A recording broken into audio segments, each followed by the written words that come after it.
नमस्कार दोस्तों, आज की क्लास में हम लोग पढ़ने वाले हैं क्लास 10th केमिस्ट्री के बारे में। क्या पढ़ने वाले हैं आज हम लोग पढ़ने वाले हैं क्लास 10th केमिस्ट्री पढ़ने वाले हैं। क्या पढ़ने हैं आज हम लोग पढ़ने वाले हैं केमिस्ट्री। आज हम लोग पढ़ेंगे केमिस्ट्री के बारे में, ठीक है।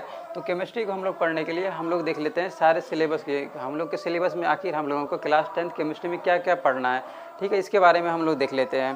तो इसकी हम लोग बात कर लेते हैं। तो हम लोगों को टोटल अगर विषय सूची की बात कर लेते हैं, क्या हम लोग बात कर लेते हैं, पहले हम लोग बात कर लेते हैं विषय सूची।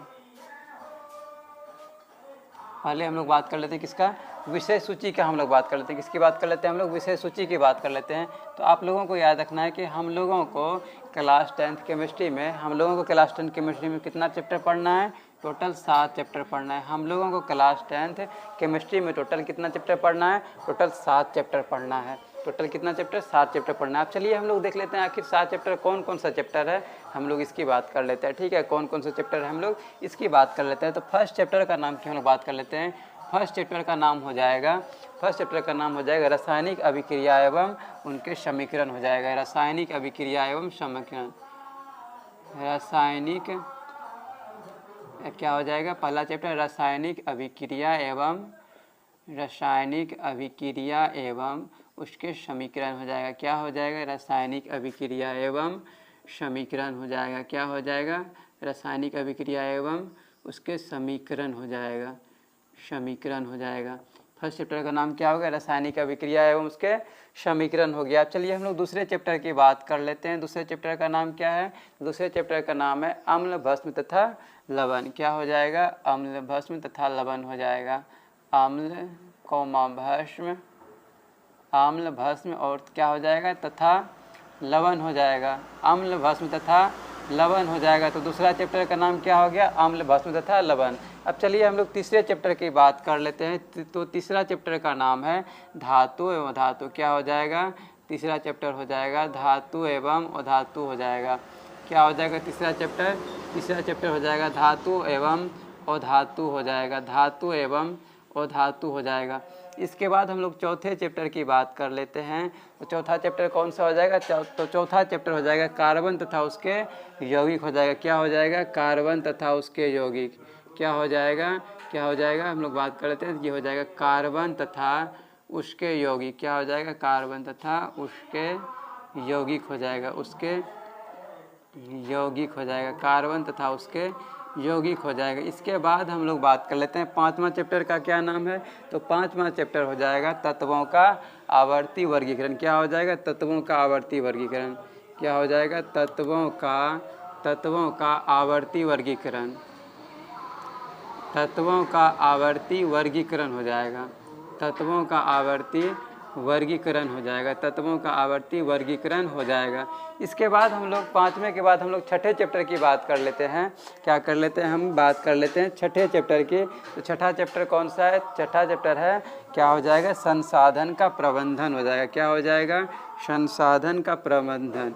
क्या हो जाएगा, संसाधन का प्रबंधन हो जाएगा, संसाधन का प्रबंधन हो जाएगा। छठा चैप्टर कौन सा हो जाएगा, छठा चैप्टर हो जाएगा संसाधन का प्रबंधन। इसके बाद हम लोग सातवें चैप्टर की बात कर लेते हैं। तो सातवां चैप्टर का नाम है प्रयोगिकी। क्या हो जाएगा, प्रयोगिकी हो जाएगा। क्या हो जाएगा, प्रयोगिकी। और प्रयोगिकी में हम लोगों को क्या पढ़ना है, तो प्रयोगिकी में पढ़ना है हमारा पर्यावरण, मतलब हम लोग के पर्यावरण के बारे में इसमें पढ़ना है, ठीक है। तो पूरा सिलेबस क्लियर हो गया, क्या क्या इसमें हम लोग को पढ़ना है। पहला चैप्टर पढ़ना है रासायनिक अभिक्रिया है उसके समीकरण। दूसरा चैप्टर क्या पढ़ना है हम लोग को, अम्ल भस्म तथा लवण। और तीसरा पढ़ना है धातु एवं अधातु। चौथा क्या हो जाएगा, कार्बन तथा उसके यौगिक। पाँचवा हो जाएगा तत्वों का आवर्ती वर्गीकरण। छठा क्या हो जाएगा, संसाधन का प्रबंधन। और सातवां क्या हो जाएगा, प्रयोगिकी हो जाएगा। इसमें हम लोगों को हमारा पर्यावरण पढ़ने के लिए मिलने वाला है। तो चलिए अब हम लोग फर्स्ट चैप्टर की शुरुआत करते हैं। तो इसको हम लोग इरेज कर दे रहे हैं, इसको हम क्या कर दे रहे हैं, इरेज कर दे रहे हैं। और आप लोग हेडिंग बनाइए, हेडिंग नहीं चैप्टर का नाम लिख लीजिए, फर्स्ट चैप्टर, जिसका नाम क्या हो जाएगा, रासायनिक अभिक्रिया एवं समीकरण हो जाएगा। क्या हो जाएगा, रासायनिक अभिक्रिया एवं समीकरण। तो चलिए अब हम लोग फर्स्ट चैप्टर की शुरुआत करते हैं।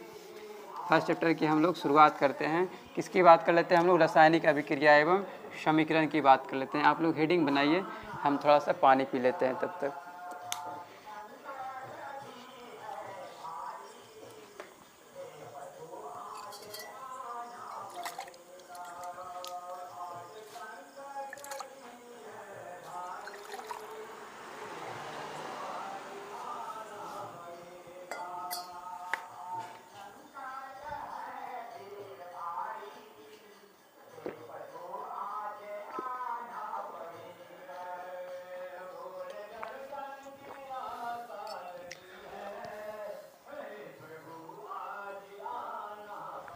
चलिए शुरू करते हैं। तो चलिए हम लोग समझते हैं फर्स्ट चैप्टर का नाम क्या है, रासायनिक अभिक्रिया एवं समीकरण। ठीक है, अब हम लोग यहाँ पे बात कर लेते हैं कि अभिक्रिया क्या है। ठीक है, अभिक्रिया की हम लोग बात कर लेते हैं। आप लोग सुने होंगे रिएक्शन, रिएक्शन सुने हैं ना, बिल्कुल सुने होंगे। तो हम लोग रिएक्शन की बात कर लेते हैं। रिएक्शन क्या हो जाएगा, इंग्लिश शब्द हो जाएगा, और वहीं हिंदी उसका क्या हो जाएगा, अभिक्रिया हो जाएगा। ठीक है, आप लोग रिएक्शन बहुत सुने होंगे, लेकिन अभिक्रिया बहुत कम सुने होंगे।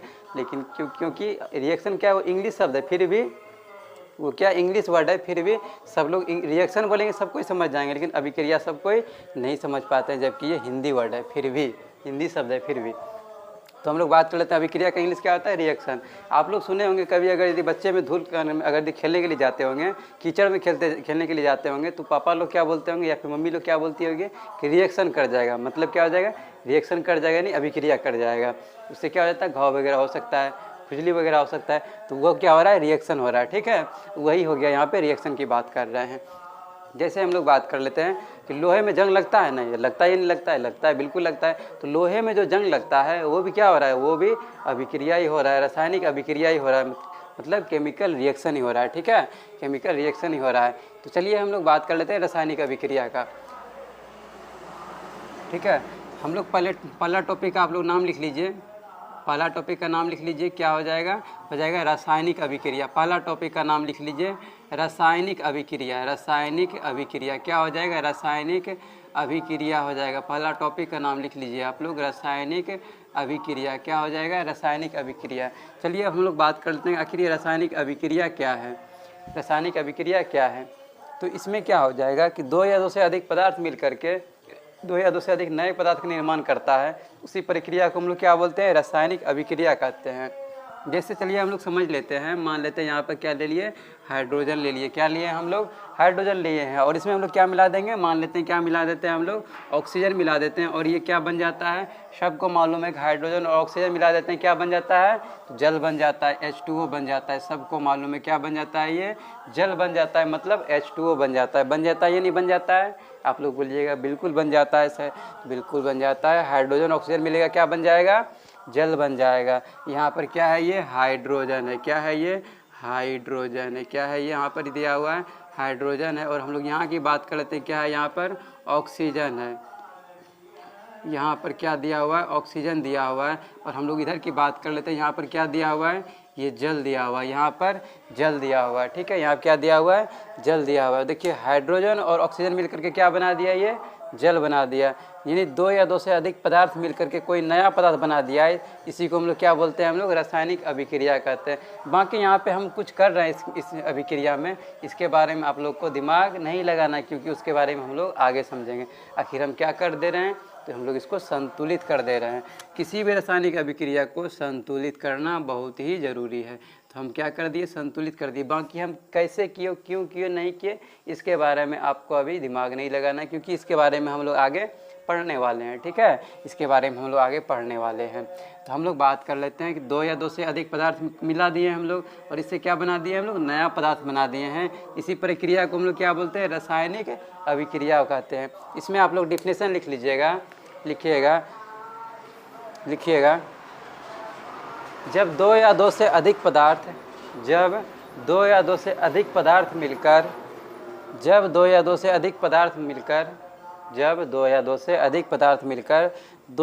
अधिक नए पदार्थ का निर्माण करता है, तो इसी प्रक्रिया को रासायनिक अभिक्रिया कहते हैं। इसी प्रक्रिया को रासायनिक अभिक्रिया कहते हैं। क्या बताए हैं आप लोगों को? बताए हैं कि जब दो या दो से अधिक पदार्थ मिलकर दो या दो से अधिक नए पदार्थ का निर्माण करता है। एक बनाया, कोई जरूरी नहीं कि एक ही बनाएगा, दो भी बना सकता है। दो या दो से अधिक नए पदार्थ का निर्माण करता है, इसी प्रक्रिया को हम लोग क्या बोलते हैं? रासायनिक अभिक्रिया कहते हैं। ठीक है, क्लियर हो गया होगा रासायनिक अभिक्रिया। तो हम लोग समझते हैं आगे। तो आगे हम लोगों को देखिए, हम लोग दो टॉपिक एक ही बार समझेंगे, क्योंकि दोनों एक ही बार हम लोग को समझ में आ जाएगा, इसलिए हम लोग दोनों को एक ही बार समझते हैं। क्या क्या समझते हैं? पहला हम लोगों को समझना है अभिकारक। क्या हो जाएगा? अभिकारक। अभिकारक, इसी को हम लोग इंग्लिश में क्या कहते हैं? रिएक्टेंट कहते हैं। अभिकारक की बात कर लेते हैं, इसको हम लोग इंग्लिश में क्या बोलते हैं? रिएक्टेंट कहते हैं। और वही हम लोग दूसरे टॉपिक की बात कर लेते हैं। इसमें क्या हो जाएगा? प्रतिफल या फिर उत्पाद हो जाएगा। प्रतिफल क्या हो जाएगा? प्रतिफल हो जाएगा या फिर उत्पाद हो जाएगा। क्या हो जाएगा? प्रतिफल हो जाएगा या फिर उत्पाद हो जाएगा। प्रतिफल या फिर उत्पाद हो जाएगा, इसी को हम लोग इंग्लिश में बोलते हैं प्रोडक्ट कहते हैं। ठीक है, अब चलिए हम लोग दोनों को समझते हैं कि ये अभिकारक और प्रतिफल या उत्पाद क्या होता है। तो हम लोग बात कर लेते हैं यहाँ पर, ये क्या था? ये टॉपिक तो पहले क्लियर हो गया था। यहाँ पे जैसे बात कर लेते हैं, ये क्या था? पुराना पदार्थ था। ये क्या था? पुराना पदार्थ था। और इससे हम लोग क्या बनाए हैं? नया पदार्थ बनाए हैं। नया पदार्थ बनाए हैं। ठीक है, तो यही जो पुराना पदार्थ है, इधर वाला ये क्या कहलाएगा? अभिकारक कहलाएगा, और उधर वाला जो है वो क्या कहलाएगा? प्रतिफल या फिर उत्पाद कहलाएगा। ठीक है, तो हम लोग अभिकारक को हमेशा किधर लिखते हैं? बाईं ओर ही लिखते हैं, और प्रतिफल या उत्पाद को हम लोग हमेशा दाईं ओर लिखते हैं। ठीक है, दाईं ओर लिखते हैं। तो अभिकारक में आप लोग डिफिनेशन लिख लीजिएगा, लिखिएगा कि किसी रासायनिक अभिक्रिया में भाग लेने वाले पुराने पदार्थ को, किसी रासायनिक अभिक्रिया में भाग लेने वाले पुराने पदार्थ को अभिकारक कहते हैं। किसी भी रासायनिक अभिक्रिया में भाग लेने वाले पुराने पदार्थ को क्या बोलते हैं हम लोग? अभिकारक कहते हैं। ठीक है, अभिकारक कहते हैं, मतलब जो भाग लिया पुराना पदार्थ उसी को हम लोग क्या बोलेंगे? अभिकारक कहेंगे। मतलब ये वाला क्या कहलाएगा? ये वाला अभिकारक कहलाएगा। और हम लोग बात कर लेते हैं प्रतिफल का। तो इसमें आप लोग डिफिनेशन लिखिएगा, जब किसी रासायनिक अभिक्रिया में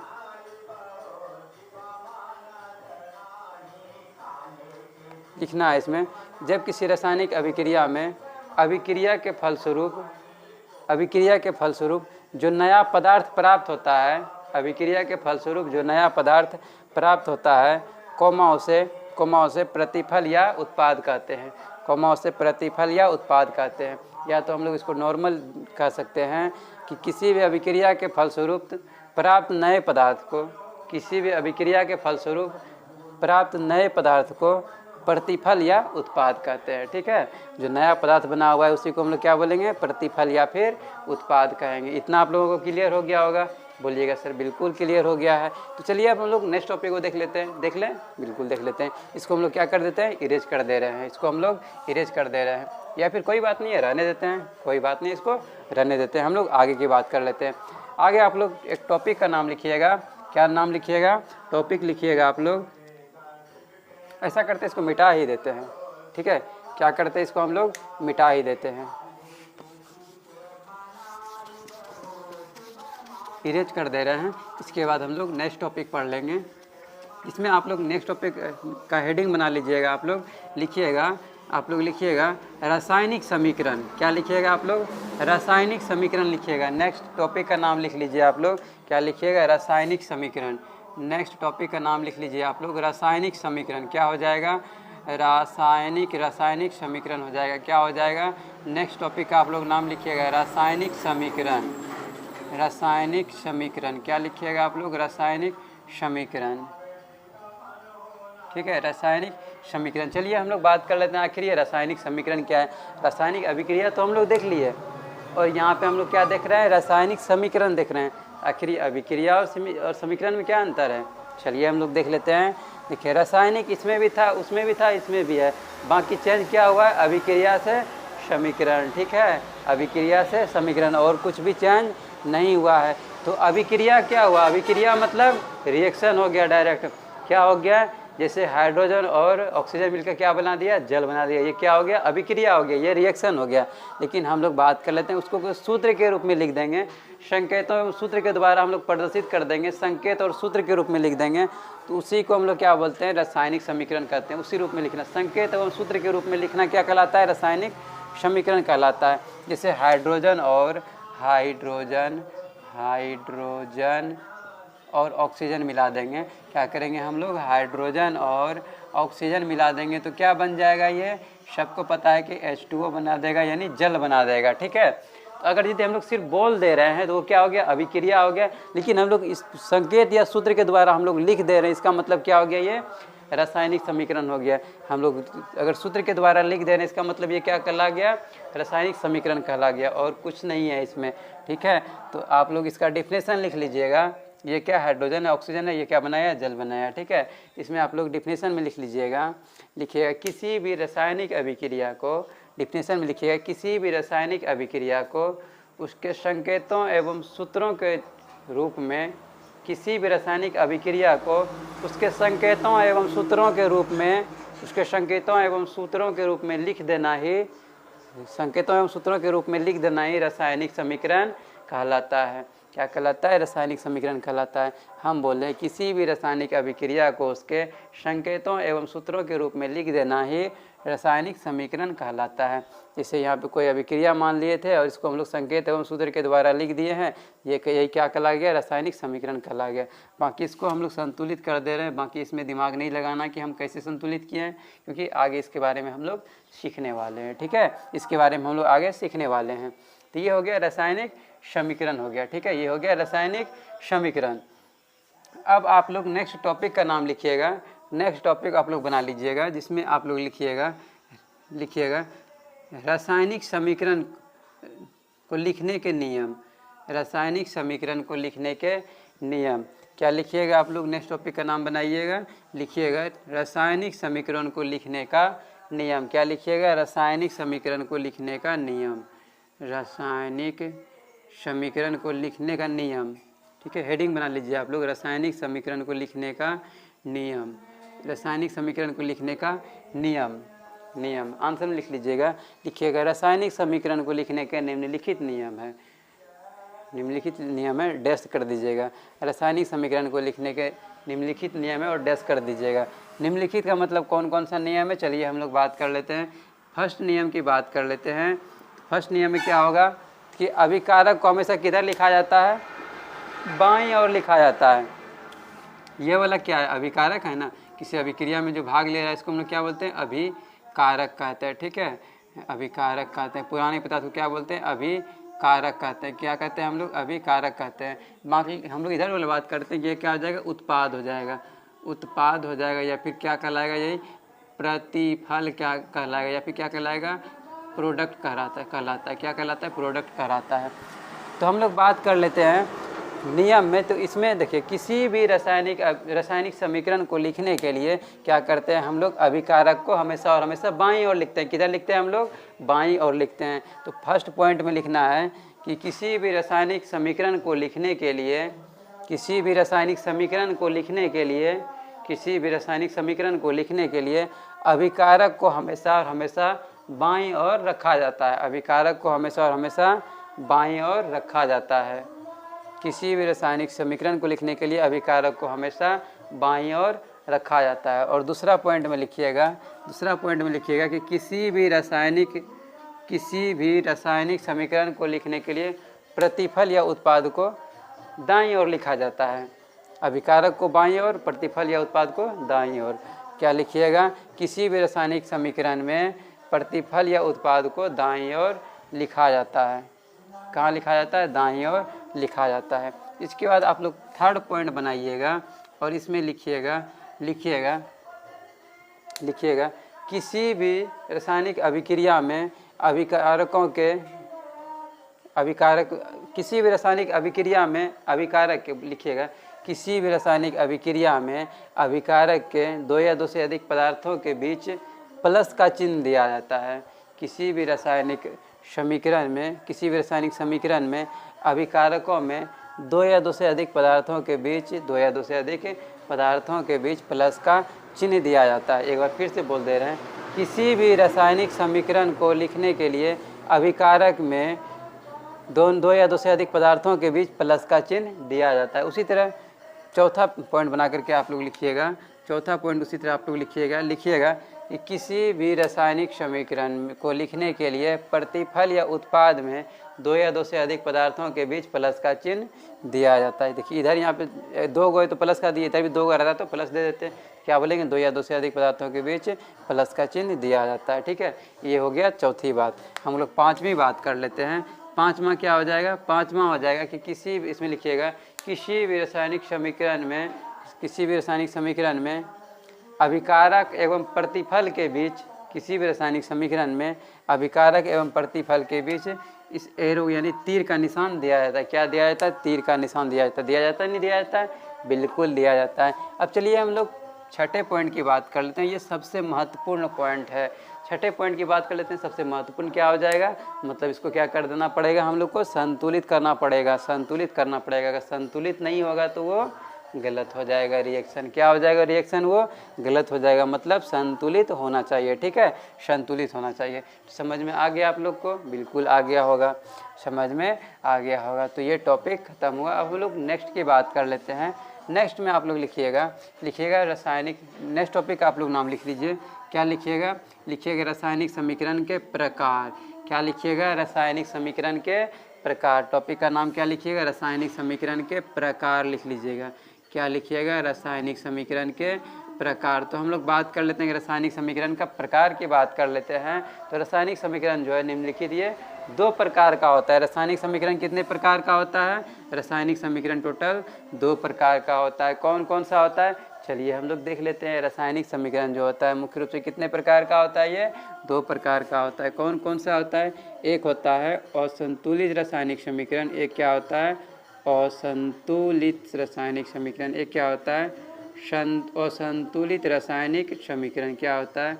असंतुलित रासायनिक समीकरण। असंतुलित रासायनिक समीकरण होता है। और दूसरे की हम लोग बात कर लेते हैं। फर्स्ट हो गया ये। और दूसरा क्या होता है? दूसरा होता है संतुलित रासायनिक समीकरण। दूसरा क्या होता है? संतुलित रासायनिक समीकरण होता है। दूसरा क्या होता है? दूसरे की हम लोग बात कर लेते हैं। संतुलित रासायनिक समीकरण होता है। क्या होता है? संतुलित रासायनिक समीकरण होता है। क्या होता है? संतुलित रासायनिक समीकरण होता है। संतुलित रासायनिक समीकरण होता है। क्या हो जाएगा? संतुलित रासायनिक समीकरण हो जाएगा। ठीक है, अब आप लोग नेक्स्ट टॉपिक लिखिए और पहला नंबर में देख करके लिखिएगा संतुलित रासायनिक समीकरण। क्या लिखिएगा? असंतुलित रासायनिक समीकरण। पहले हम लोग असंतुलित रासायनिक समीकरण देख लेते हैं, उसके बाद हम लोग क्या देख लेंगे? संतुलित रासायनिक समीकरण देख लेंगे। तो अब आप लोग लिखिए असंतुलित रासायनिक समीकरण। असंतुलित रासायनिक समीकरण। असंतुलित रासायनिक समीकरण। तो समझिए इसमें संतुलित और असंतुलित क्या होता है। देखिए असंतुलित और संतुलित क्या होता है? असंतुलित का मतलब हो गया कि जिस रासायनिक समीकरण में तत्वों को अगर यदि दोनों और समान नहीं रहेगा, तत्वों के अगर समान नहीं रहेगा संख्या, तो वो क्या हो जाएगा? असंतुलित रासायनिक समीकरण हो जाएगा। और अगर यदि समान हो गया दोनों, तो वो क्या हो जाएगा? संतुलित रासायनिक समीकरण हो गया। संतुलन मतलब आप लोग सुनेंगे संतुलन बनाना। संतुलन बनाने के लिए क्या करना पड़ेगा? दोनों को बराबर करना पड़ेगा। अगर यदि थोड़ा सा भी कम और ज़्यादा हो गया तो वो क्या हो जाएगा? असंतुलित हो जाएगा। और अगर यदि बराबर रहेगा इसका मतलब वो क्या हो जाएगा? संतुलित हो जाएगा। सबको मालूम है ये चीज़ें। वही चीज़ यहाँ पर फॉलो होगा कि अगर यदि दोनों बराबर हो जाएगा दोनों ओर, तो वो क्या हो जाएगा? संतुलित हो जाएगा। और बराबर नहीं होगा तब वो क्या हो जाएगा? असंतुलित हो जाएगा। क्लियर है यहाँ तक? तो चलिए हम लोग देख लेते हैं, एक एग्जाम्पल देख लेते हैं। हम लोग एग्जाम्पल की बात कर लेते हैं। जैसे हम लोग एग्जाम्पल की बात कर लेते हैं। असंतुलित रासायनिक समीकरण को पहले देख रहे हैं। हम लोग क्या कर दिए? हाइड्रोजन ले लिए और क्या ले लिए हम लोग? ऑक्सीजन ले लिए। हाइड्रोजन ले लिए और क्या ले लिए हम लोग? ऑक्सीजन ले लिए। और दोनों को जैसे ही मिलाएंगे तो दोनों क्या बन जाएगा? जल का निर्माण कर लेगा। किसका निर्माण करेगा? जल का, यानी H2O का निर्माण करेगा। किसका निर्माण करेगा? H2O का मतलब जल का निर्माण करेगा। हम लोग क्या कर दिए हैं? हम लोग यहाँ पर हाइड्रोजन लिए हैं। क्या लिए हैं हम लोग? हाइड्रोजन लिए हैं। और क्या लिए हैं हम लोग? इसके साथ ऑक्सीजन लिए हैं। हाइड्रोजन लिए हैं और क्या लिए हैं हम लोग? ऑक्सीजन लिए हैं। क्या लिए हम लोग? ऑक्सीजन लिए हैं। हाइड्रोजन लिए हैं और हम लोग क्या लिए हैं? ऑक्सीजन लिए और दोनों को मिला करके क्या बना दिया गया है, तो जल बना दिया गया है। क्या बना दिया गया है, दोनों को मिला करके जल बना दिया गया, ठीक है। क्या बनाया गया है, जल बनाया गया, H2O यानी जल बना दिया गया है। अब देखिए इसमें हम लोग देखते हैं दोनों ओर समान है या नहीं है। अगर यदि समान रहेगा तो क्या हो जाएगा, संतुलन बन जाएगा, मतलब संतुलित हो जाएगा। और अगर समान नहीं हुआ इसका मतलब संतुलन बिगड़ जाएगा, ज़्यादा कम हो गया इसका मतलब संतुलन बिगड़ जाएगा, इसका मतलब वो क्या हो जाएगा, और संतुलित रासायनिक समीकरण हो जाएगा। तो चलिए हम लोग जांच करके देख लेते हैं ये संतुलित है या फिर नहीं है। तो चलिए हम लोग जांच करते हैं। देखिए हम लोग बात कर लेते हैं इसमें, इसको हम लोग क्या बोलेंगे, इधर वाला को बाईं ओर कहेंगे, उधर वाला को क्या कहेंगे हम लोग, दाईं ओर कहेंगे। सबको मालूम है ये मेरा क्या है, बायां हाथ है, ये मेरा दायां हाथ है। तो इधर वाला हम लोग क्या बोलेंगे, हम लोग बोलेंगे बाईं ओर। क्या बोलेंगे हम लोग बोलेंगे बाईं और बोलेंगे। और हम लोग इधर की बात कर लेते हैं, इधर हम लोग क्या बोलेंगे, दाईं ओर बोलेंगे। इधर हम लोग क्या बोलेंगे, इधर हम लोग बोलेंगे दाईं ओर बोलेंगे। हम लोग क्या बोलेंगे, हम लोग दाईं ओर बोलेंगे। इधर हम लोग दाईं ओर बोलेंगे। बीच में क्या कर दे रहे हैं हम लोग, एक खाका खींच दे रहे हैं। क्या खींच दे रहे हैं हम लोग, एक लाइन खींच दे रहे हैं। और हम लोग इधर की बात कर लेते हैं, इधर हाइड्रोजन की बात कर लेते हैं। हाइड्रोजन कितना है आप लोग बता सकते हैं, बिल्कुल बता सकते हैं। हाइड्रोजन कितना है यहाँ पे, 2 गो है या नहीं है, बिल्कुल है। हाइड्रोजन यहाँ पे कितना है परमाणु संख्या इसका, हाइड्रोजन का यहाँ पे संख्या कितना है, 2 हो जाएगा, है या नहीं है, बोलिएगा। बिल्कुल ऐसा है। तो हाइड्रोजन यहाँ पे क्या दे देंगे हम लोग, 2 दे देंगे। देंगे या नहीं देंगे, बिल्कुल दे देंगे। हाइड्रोजन कितना दे देंगे हम लोग, 2 दे देंगे। अब हम लोग बात कर लेते हैं ऑक्सीजन, ठीक है। हम लोग ऑक्सीजन ले लेते हैं, यहाँ पे हम लोग क्या ले लिए, ऑक्सीजन। तो ऑक्सीजन की बात कर लेते हैं, ऑक्सीजन इधर कितना है, तो बोलिएगा सर ऑक्सीजन भी तो 2 ही है या नहीं है, बिल्कुल है। तो यहाँ पे हम लोग क्या कर दिया, ऑक्सीजन भी 2 कर दिया, हाइड्रोजन भी 2 हो गया, ऑक्सीजन भी 2 हो गया। अब हम लोग इधर की बात कर लेते हैं, इधर क्या है नहीं है, हम लोग वो देख लेते हैं, ठीक है। हम लोग बात कर लेते हैं इधर भी क्या है, हाइड्रोजन है। इधर हम लोग हाइड्रोजन की बात कर लेते हैं, कितना है, आप लोग बोलिएगा सर क्या H2 लगा हुआ है, मतलब क्या हो जाएगा, 2 हो जाएगा। क्या हो जाएगा, 2 हो जाएगा। तो आप लोग बिल्कुल सही बता रहे हैं, इधर क्या हो जाएगा, 2 हो जाएगा। हाइड्रोजन कितना हो गया, हाइड्रोजन 2 हो गया। हम लोग बात कर लेते हैं ऑक्सीजन कितना है, ऑक्सीजन की बात कर लेंगे। तो आप लोग बोलिएगा सर ऑक्सीजन तो एक ही को है या नहीं है, एक ही है, 2 तो H में लगा हुआ है, यानी कि ऑक्सीजन में कुछ भी नहीं लगा हुआ, मतलब एक है, मतलब है। ऑक्सीजन कितना है, एक ही है। ऑक्सीजन कितना है, ऑक्सीजन की बात कर लेते हैं, कितना है, एक है। ऑक्सीजन कितना है, एक है। अब चलिए हम लोग दोनों साइड मिलाते हैं, संतुलन बना या नहीं बना है, देख लेते हैं। कहीं ऊपर नीचे तो नहीं हुआ है, संतुलन बना या नहीं बना है, चलिए हम लोग देख लेते हैं। देखिए यहाँ पर H कितना है, 2 गो है, यहाँ पर भी H 2 गो है, इसका मतलब ये संतुलन बना दिया है, ये संतुलन बिगड़ा नहीं है, यहाँ पर संतुलित है, अभी तक संतुलित है। आगे हम लोग देख लेते हैं संतुलित होता है या नहीं होता है, ठीक है। हम लोग आगे की बात कर लेते हैं। हाइड्रोजन तो संतुलित है, क्योंकि दोनों हाइड्रोजन क्या है, बैलेंस है, बराबर है। हम लोग बात कर लेते हैं ऑक्सीजन की। देखिए ऑक्सीजन यहाँ पर कितना है, 2 है, यहाँ पर कितना हो गया, 1 हो गया। इसका मतलब क्या हो गया, ये वाला बढ़ गया, ये वाला ऊपर हो गया। संतुलन हुआ क्या, नहीं हुआ। ये वाला बढ़ गया और ये वाला क्या हो गया, ऊपर चला गया, मतलब ये हल्का हो गया। इसका मतलब ये संतुलन में नहीं है, इसका मतलब ये क्या हो गया, असंतुलित रासायनिक समीकरण हो गया। ये क्या हो गया, असंतुलित हो जाएगा। क्या हो जाएगा, असंतुलित हो जाएगा। क्या हो जाएगा, ये हो जाएगा असंतुलित हो जाएगा, असंतुलित हो जाएगा, ठीक है। ये क्या हो जाएगा, असंतुलित हो जाएगा, ठीक है, असंतुलित हो जाएगा। अब चलिए हम लोग देख लेते हैं कि संतुलित कैसे हो जाएगा। तो संतुलित की हम लोग बात कर लेते हैं, संतुलित रासायनिक समीकरण को भी हम लोग चेक कर लेते हैं। आप लोग इसमें इसका एग्जांपल लिख लीजिएगा। असंतुलित में क्या हो जाएगा, ये वाला एग्जांपल हो जाएगा। असंतुलित समझ में आ गया कि दोनों अगर बराबर नहीं रहेगा तो इसका मतलब वो क्या हो जाएगा, असंतुलित रासायनिक समीकरण हो जाएगा। अब हम लोग बात कर लेते हैं संतुलित क्या होगा। संतुलित की बात कर लेते हैं, संतुलित की बात कर लेते हैं, जिससे हम लोग यहाँ पर आखिर देखिए संतुलन करने के लिए हम लोग आगे सीखेंगे, अभी सिर्फ समझ रहे हैं हम लोग कि संतुलित क्या होता है और असंतुलित क्या होता है, ठीक है।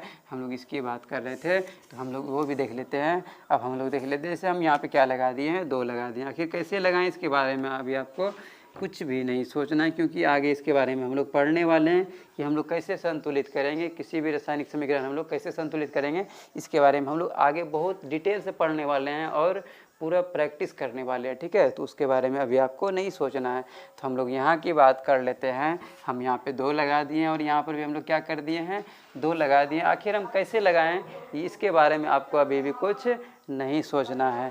तो चलिए हम लोग आगे देख लेते हैं। हम लोग बात कर लेते हैं यहाँ पे हाइड्रोजन का।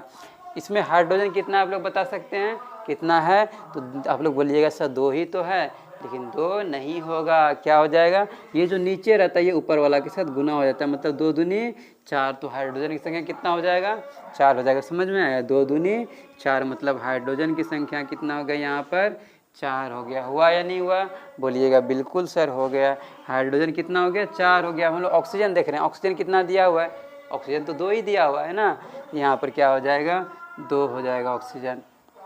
अब हम लोग उधर की बात कर लेते हैं, दाईं ओर की बात कर लेते हैं। तो इधर देखिए आप लोग, इधर देखिए आप लोग, हाइड्रोजन कितना है, हाइड्रोजन कितना है, तो देखिए 2 दूनी 4 मतलब हाइड्रोजन कितना हो गया, 4 हो गया या नहीं हुआ, हो गया, बिल्कुल हो गया।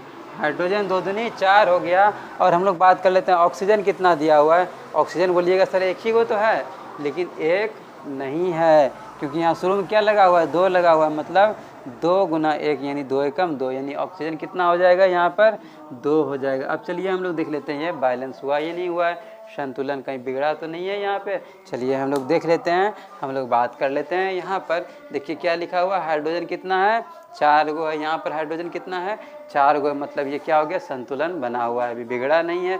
चलिए हम लोग आगे देखते हैं कि संतुलन बिगड़ता तो नहीं है। चलिए हम लोग देख लेते हैं। अब यहाँ पर ऑक्सीजन कितना है, 2 है, यहाँ पर भी ऑक्सीजन 2 है, मतलब क्या हो गया, यहाँ पर भी संतुलन बना हुआ है, संतुलन बिगड़ा हुआ नहीं है। इसका मतलब ये क्या हो जाएगा, ये इसकी हम लोग बात कर लेते हैं, ये हो जाएगा संतुलित रासायनिक समीकरण हो जाएगा। ये क्या हो जाएगा, संतुलित हो जाएगा, ठीक है, ये क्या हो जाएगा, संतुलित रासायनिक समीकरण हो जाएगा, ठीक है। तो आई होप कि आप लोगों को ये सारी बातें अच्छे से समझ में आई होगी। तो आज के लिए हम लोग इतना ही रहने देते हैं, ठीक है। इसके बाद हम लोग नेक्स्ट क्लास में देख लेंगे। ये पार्ट 1 क्लास था, अब पार्ट 2 जो हो जाएगा वो हम लोग नेक्स्ट डे देख लेंगे, ठीक है, किसी अगले दिन देख लेंगे। तो आज की क्लास को हम लोग यहीं पे विराम कर दे रहे हैं, ठीक है। Take care, bye bye.